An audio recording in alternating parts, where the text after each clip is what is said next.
এবার কি আমেরিকার প্রেসিডেন্ট ডোনাল্ড ট্রাম্প সংযত হবেন? বিভিন্ন দেশের পণ্যের উপর তিনি যেভাবে ইচ্ছেমতো শুল্ক চাপিয়েছেন তাকে অবৈধ ঘোষণা করেছে আমেরিকার সুপ্রিম কোর্ট।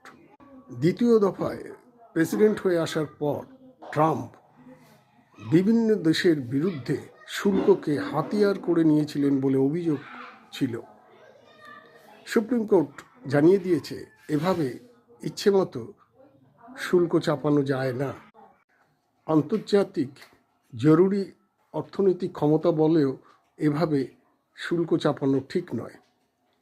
সুপ্রিম কোর্ট জানিয়েছে এ শুল্ক চাপানোর ক্ষেত্রে আমেরিকার কংগ্রেসের অনুমোদন নিতে হয়, কিন্তু ট্রাম্প সেই অনুমোদনের ধার না ধরে নিজের ইচ্ছে মতো বিভিন্ন দেশের পণ্যে শুল্ক চাপিয়েছিলেন। যেমন ভারতের পণ্যে দু দফায় মোট 50% শুল্ক চাপিয়েছেন। 25% এমনি সাধারণ শুল্ক চাপিয়েছেন, আরও 25% শুল্ক চাপিয়েছিলেন রাশিয়া থেকে জ্বালানি তেল আমদানির কারণে। এভাবে দেশের শীর্ষ আদালত থেকে ধাক্কা খাওয়ায় ট্রাম্প ভীষণ ক্ষুব্ধ।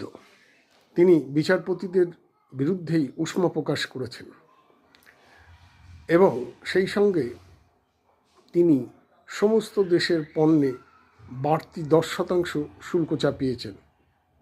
অর্থাৎ আগের বর্ধিত শুল্ক কার্যকর হবে না, কিন্তু এই বাড়তি 10% শুল্ক সমস্ত দেশের পণ্যে কার্যকর হবে।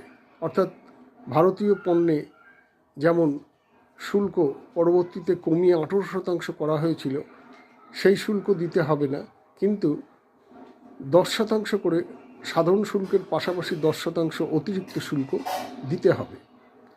যদিও আমেরিকার বিশেষজ্ঞরা মনে করছেন এভাবেও 10% শুল্ক বাড়ানো যায় না। এ ব্যাপারেও মার্কিন কংগ্রেসের অনুমোদন নিতে হয়, কিন্তু ট্রাম্প কোনো ধারই ধারছেন না। শেষ পর্যন্ত সুপ্রিম কোর্টে তাকে আবার ধাক্কা খেতে হয় কি না সেটা দেখার।